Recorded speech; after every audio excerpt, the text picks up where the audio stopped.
안녕하십니까. 구TV 뉴스 초대석입니다. 오늘은 19대 대통령 선거 예비 후보자를 모시고 특별 대담 시간으로 마련했습니다. 시청자 여러분께 예비 후보자들에 대한 정확한 정보를 제공하고자 마련된 시간입니다. 자유한국당의 안상수 후보 나오셨습니다. 안녕하십니까? 네, 안녕하십니까? 네, 바쁜 시간 내주셔서 고맙습니다. 감사합니다. 저희들이 대통령 선거 예비 후보자로 나선다는 것은 개인에게도 큰 결심입니다. 그렇습니다. 이렇게 큰 결심을 하게 된 특별한 배경이 있으신가요? 지금 현재 원체 나라가 혼란스럽고 지금 뭐 탄핵이 정말 인용이 돼서 선거가 있다고 그래도 과연 뭐 탄핵을 반대하는 측에서 이거 수용을 해가지고 선거가 있을지 없을지 모르는 아주 굉장히 우리나라의 혼란이 예상되는 그런 시기입니다. 네. 이럴 때일수록 통합적인 의미의 대통령이 필요하겠다 해서 네. 저는 마침 충청도에서 태어나고 네. 수도권에서 정치를 하고 네. 또 인천광역시장도 뭐 8년이나 하는 등 수도권 정서를 대변할 수가 있다고 저는 스스로 네. 평가하고 있고 따라서 영호남 지역 갈등 또 패권주의 네. 이런 정치적인 데 몰입되지 않고 오로지 민생을 위하면서 화합할 수 있는 통합의 대통령이 될 수 있겠다. 이런 차원에서 먼저 제가 출마 선언을 했고 뭐 차차로 말씀드리겠습니다만 또 역시 지금 가장 중요한 것이 일자리이기 때문에 네. 일자리를 실제로 창출할 수 있는 그런 비전과 능력이 제가 지금 그래도 정치인 중에서는 가장 뭐 검증된 그런 비전과 능력이 아니냐 해서 출마 선언을 하게 됐습니다. 네. 현재 후보들이 여러 가지 공약을 많이 내놓고 있습니다. 그 중에서 후보께서는 일자리 공약을 내놓으셨는데 네.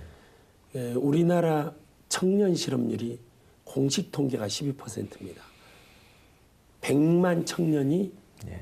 일자리를 갖고 있지 못한 그런 현실입니다. 예. 일자리 공약을 내세우셨는데 예. 시의적절한 공약이라는 생각이 듭니다. 예. 300만 개 일자리 어떻게 만드실 계획이세요? 저는 구체적으로 일자리 도시를 만들겠다고 그랬습니다. 네. 일자리 도시. 지금 제가 인천 송도에 바다를 메꿔서 도시를 만들지 않았어요? 네. 가보셨죠? 네, 가봤습니다. 네. 그게 불과 7, 8년 동안에 바다를 메꾸면서 완성되기까지 그렇게밖에 안 걸립니다. 제가 인천광역시장 때 계획을 세우고 그걸 출발을 시킨 장본인입니다만 네. 이번에는 논을 도시로 만드는 겁니다. 네. 쌀값이 많이 떨어지고 있죠. 과잉 생산돼서 네. 농민들도 정말 많은 시름이 있고 정부에서도 쌀값 올리려고 예산이 들어가고 재고량도 많습니다. 그렇습니다. 재고량 많아서 네. 보관 비용도 들어가서 그게 한 2조 이상 예산이 없어지는 거죠. 그렇습니다. 이런 데서 정부에서도 경작지를 줄이는 그런 것이 정책화되어 있습니다. 네. 2억 7천만 평 정도를 줄이자 이렇게 네. 있는데 제가 그중에 1억 평을 1,000만 개의 도시 10개를 만들어서 일자리 도시로 만들자 이렇게 한 겁니다. 네. 그래서 그 1,000만 평 중에서 한 300만 평을 배후도시, 700만 평을 스마트 지식산업단지로 만들어서 네. 스마트 지식산업단지를 무상으로 임대를 해주는 겁니다. 네. 중소기업들한테 네. 유턴기업 혹은 창업기업 혹은 벤처타운 이런 것을 만들어서 그 양질의 기업, 특히 네. 부품 소재 산업을 육성을 해가지고 거기에 첨단을 비롯해서 중간 기술까지를 육성하는 그런 중소기업들한테 많은 배려를, 그러니까 무상으로 중소기업들한테 그 땅을 빌려주는 거죠. 그렇게 해서 그 자리에 약 한 6만여 기업을 유치하겠다. 그러면 6만여 기업에 한 50명씩을 평균 잡으면 5, 6, 30, 300만이 되는 겁니다. 네. 우리가 젊은이들을 위하고 또 40, 50대 그 정리해고 혹은 명퇴원 분들에게 그 퇴직금을 가지고 오시면 바로 땅을 무상으로 드리고 어떤 아이템을 발굴해 드리고 그러면서 코트라를 비롯한 이런 기관에서 수출을 도와주고 이렇게 해서 만드는 것인데 이것은 또 그 과정에서 건설업이 활성화될 거 아니겠어요? 네네. 도시를 건설하니까 그러면 이제 경제 활성화 바로 우리 서민 경제가 활성화되기 시작하고 저는 만약에 이번에 5월에 선거가 있다면 바로 11월서부터 도시 건설을 시작하겠습니다. 그러면 이제 계속 건설업은 활성화되면서 2년 이내에 중소기업, 유통기업들이 입주가 가능한 그런 아주 정말 긴급 상황에 대처할 수 있는 그런 좋은 프로그램입니다. 이거는 아무도 하기가 어렵습니다. 실제 경험이 있는 저 안상수가 말하자면 바다를 메꿔서 송도를 만들었듯이 논을 메꿔서 일자리 도시를 만드는 그런 노하우는 저 안상수밖에 없다 해서 저는 정말 간절히 이 부분을 국민들께서 잘 이해를 해 주십사. 이렇게 하고 그것을 주변에 많이 말씀을 해주시면 일자리 천국인데 뭐 다른 게 걱정할 게 뭐가 있겠어요. 그렇습니다. 예. 좋은 대안이시라는 생각이 들고요. 예. 단순히 설득력이 있다라는 생각을 제가 해보는 게 단순히 일자리만 만드는 게 아니라 기업을 유치하면서 생산과 그렇습니다. 투자와 소비가 각각 균형을 이루는 그런 정책이 바로 선순환 정책이 아닌가 하는 생각을 해보게 됩니다. 감사합니다. 그렇습니다. 송도 신도시 같은 경우에는 상점벽해라는 말이 딱 맞는 말입니다. 그렇습니다. 바다가 도시가 된 거니까요. 그 신도시를 디자인하게 된 배경이 있으세요? 제가 이제 2002년에 인천광역시장이 됐습니다만 이제 그 당시는 김대중 대통령 시절이었습니다. 정부에서도 인천국제공항을 중심으로 동북아 경제 중심을 만들자 이런 거였습니다만 저는 1980년대에 등소평이 흥묘 백묘론을 주장하면서 말하자면 흰지와 고양이 어느 것이든 쥐만 잘 잡으면 된다. 그래서 그 중국을 개혁 개방을 할 때 상하이 푸동을 새로 건설하면서 중국이 지금 G2까지 온 겁니다. 그 당시에 그 화두가 우리나라에서도 많이 이제 그 회자됐는데 저는 인천광역시장을 하면서 인천공항의 배후 도시를 건설을 해야 되겠다. 근데 땅이 있어야 될 거 아니에요. 그래서 우선은 경제 자유구역 법을 제가 그 정부하고 협의해서 만들고 그 다음에 지구 지정을 송도 그 바다를 1600만 평이나 되는 그런 바다 1600만 평이라는 것은 여의도의 16배입니다. 1600만 평의 바다를 경제 자유구역으로 지정을 받았죠. 물론 영종도 청라지구까지 다 해서 받았습니다만 그러면서 이제 바다를 메꿔 가지고 도시가 된 것인데 바로 아주 좋은 질문이시지만 그게 중국의 그 등소평을 벤치마킹한 내용입니다. 사실. 아주 참 눈으로 보여줄 수 있는 확실한 실적이어서 그렇습니다. 누구도 필적하기 어렵다는 생각이 들기는 합니다. 그런데 대통령이 되면 일자리만 만들어서 해결되는 건 아니고 물론이죠. 국정 전반의 문제가 많습니다. 안 의원께서는 소년 가장으로서 이렇게 경기고등학교를 졸업하고 서울법대를 졸업하시는 그런 나름대로의 특출한 역량과 자질을 보여주고 계십니다. 과거의 행적이. 우리 한국 사회가 당면한 과제 어떻게 풀어야 될까요? 근데 이 시기에 가장 중요한 것은 첫째는 일자리, 두 번째는 안보입니다. 세 번째는 역시 우리가 앞으로 어떻게 통합을 하면서 또한 미래로 가느냐 이런 것들이거든요. 그래서 저는 이제 일자리, 또 안보, 통합, 그리고 새로운 시대를 열어가는 그런 개헌을 적극적으로 하는 대통령이 되겠다 이랬습니다. 그 중에서 이제 또 안보를 말씀을 드리면 우리 이 자유한국당이 이제 안보 세력입니다. 특히 역시 요즘 사드 문제에서 보다시피 미국과의 혈맹 관계를 유지를 해야 됩니다. 그러니까 유엔의 질서 아래서 그 미국과의 동맹 관계를 유지하면서 역시 중국을 비롯한 아시아의 나라들은 전략적 동반자로 가야 됩니다. 근데 역시 이런 부분도 사람이 하는 일인데 제가 지금 이제 트럼프 대통령과는 좀 과거에 사업도 같이 했었습니다. 이제 인천 경제자유구역 내에 120층짜리 그 트럼프 타워를 건설하기로 했다가 사실 제가 인천시장을 그만두는 바람에 성사가 안 됐습니다만 저는 이제 트럼프와 깊이 얘기할 수 있는 그런 상황이다. 저는 그렇게 생각합니다. 대통령 당선되면 바로 미국에 가서 정말 아닌 게 아니라 아베처럼 골프도 치고 그러면서 어떻게 해서 우리가 대중국 관계, 대북한, 특히 이 북한 정말 이 김정은 정권이라는 게 뭐 이게 망나니 같잖아요. 뭐 고모부를 뭐 곡사포로 죽이는가 하면 무슨 뭐 자기 형을 백주 대낮에 남의 나라 공항에서 독살하는 이런 그러면서 또 핵 개발 엊그제도 뭐 미사일 발사했습니다. 핵 고도화하고 미사일 자꾸 개발하는데 이 정권을 어떻게 해서 우리가 해결을 해 나가느냐 하는 것은 역시 미국 주도 아래서 그 남북 관계를 추진해야 됩니다만 그런 면에서 제가 이제 좀 다른 후보, 다른 정치인보다 약간 차별화되어 있다는 말씀을 드리고 또 통합에 관해서는 아까 말씀드린 대로 제가 정서상 중부권 출신이니까 이제는 그러면서 또 실용적으로 인천광역시장을 했던 그런 걸 통해서 이제 우리가 통합을 잘해 나갈 수 있다는 것이고 아무튼 저는 또 그러면서도 이 제왕적 대통령제의 폐해를 이제 없애야 된다. 네. 이제 그래서 분권형으로 네. 그래서 어쨌든 이 새로운 시대로 나아가는 데 있어서 새로운 그릇을 만들어야 된다. 이런 큰 틀에서 그런 일자리, 통합, 안보 또 새로운 개헌 등을 통한 새로운 미래를 개척해 나가는 이것이 저의 이제 주요한 하나의 공약이고 방향입니다. 네, 큰 이 골격들은 아주 잘 잡혀져 있다라는 그런 생각을 갖게 됩니다. 예. 저희 구티비 기독교 복음 방송이 안 의원께 주목하는 부분이 하나 있습니다. 크리스찬이라는 겁니다. 예. 네. 어떻게 신앙생활을 시작하시게 되셨나요? 시작은 아주 좀 어떻게 보면 재미있는 동기인데요. 네. 제가 이제 고등학교 때 말씀하신 대로 경기고등학교를 다니면서 입주 과외를 했습니다. 그 당시에 뭐 하숙비를 내고 공부한다는 것은 있을 수가 없죠. 그 원치 비용이 많아서.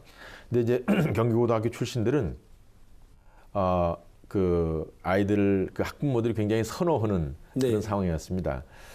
근데 이제 어느 집에 그 애를 가르치는데 얘가 이제 중학교 1학년이었던 것 같은데 할머니가 네. 아주 독실한 기독교 신자세요.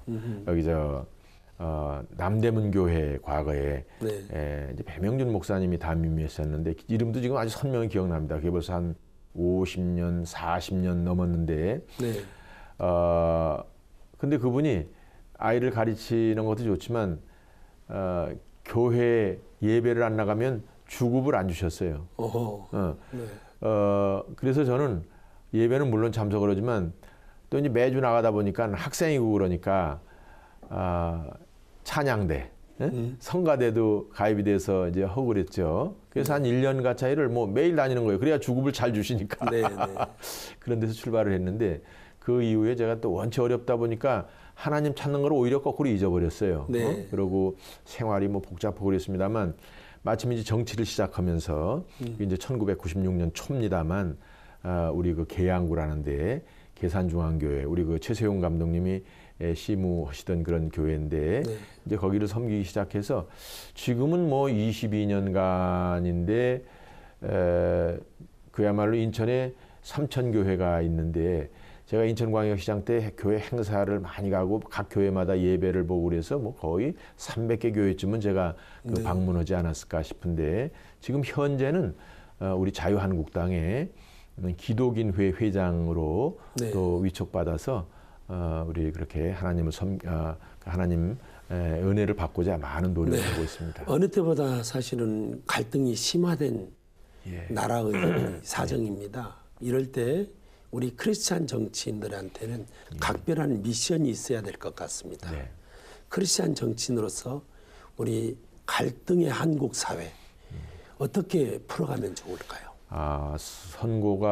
헌재 선고가 지금 박두해 있는데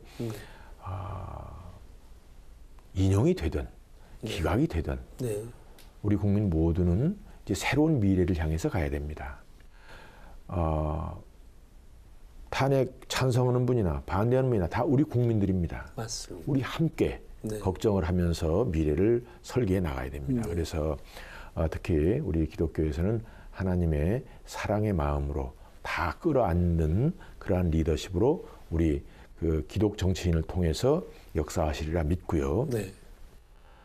또 하나 조금 그 주제와는 다릅니다만 저는 지난번 선거 때도 그랬는데 동성애를 절대로 우리나라에서는 그 법적으로 허용을 해서는 안 된다. 네. 그분들 개인들의 인권은 존중해야 되지만 동성애를 법으로 허용하는 것은 우리 기독교 정신과도 맞지 않고 네. 저는 우리 국가를 굉장히 혼란스럽게 한다라는 점에 네. 주목을 하고 있습니다.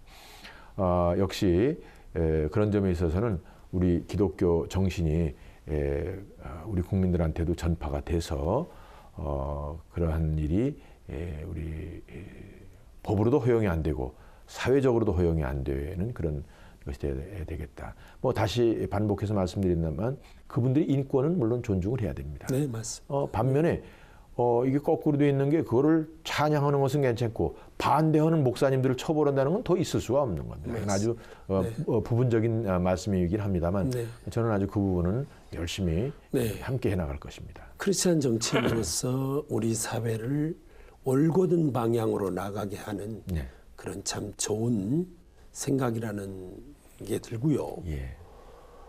이렇게 갈등 상황에서 우리나라가 정치적으로 리더십의 공백 상황이 지금 잠시 이어지고 있습니다. 예.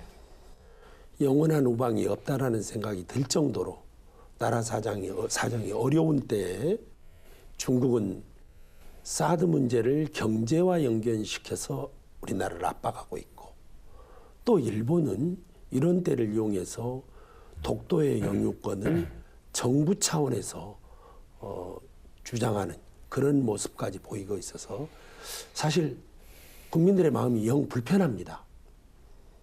사드 문제 같은 이런 중요한 문제에 대해서 정치권은 또 찬반 양론이 극렬하게 대립하고 있습니다.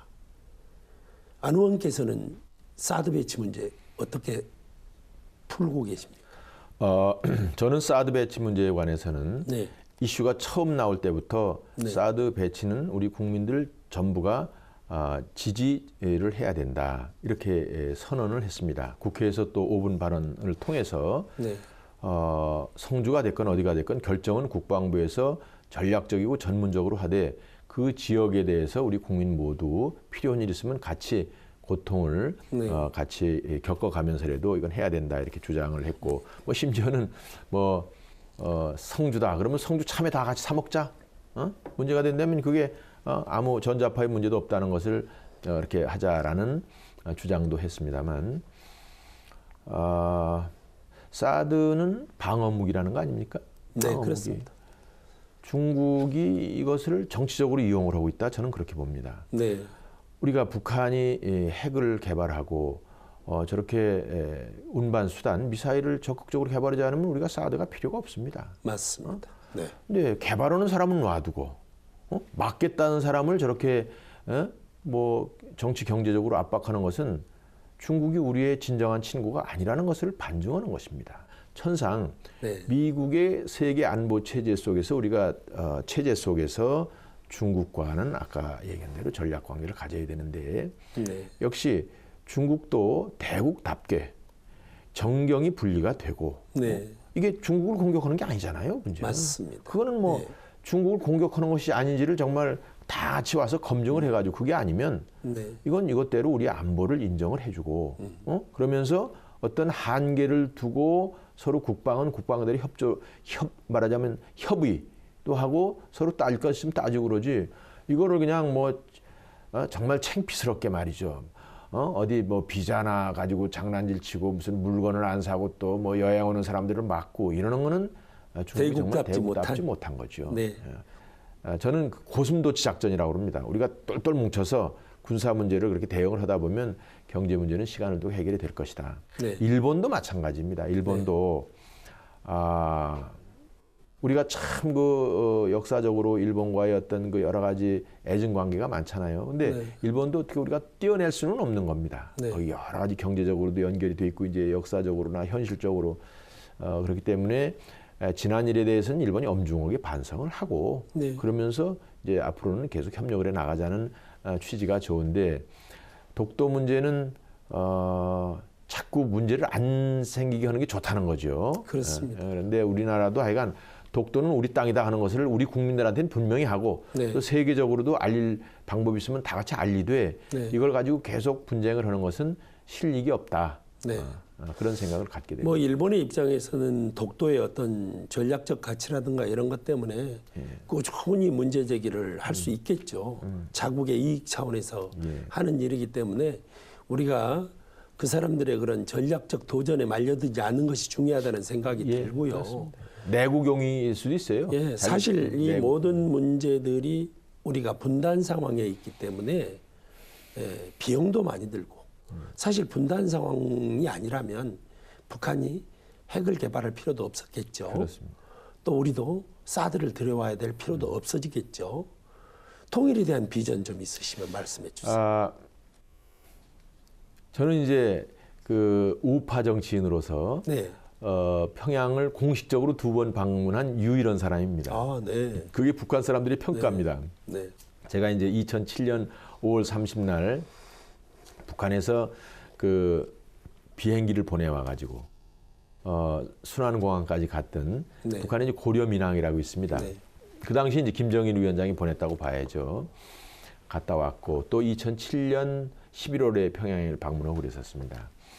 또 북한의 대남 통전부장이었던 김양건 씨가 그 인천 송도에도 와서 저하고도 네. 말씀 말씀 나누기도 하고 그랬습니다만 북한에서의 어떤 입장은 일단 6.15 선언의 기조 아래서 네. 그 모든 것을 이제 풀어가자 이런 거 6.15 선언 이전에 7.4 선언도 이제 인정을 합니다. 그래서는 근데 과거에 그 김정일 위원장 시대까지는 그래도 이성적으로 부분적으로는 대화가 됐었는데 지금 이제 이 김정은이 들어와 가지고는 전혀 그런 것이 없을 뿐더러 네. 이게 대화의 채널이 이게 과연 이게 작동을 하는 거냐라는 의심을 가질 수밖에 없는 상황입니다. 네.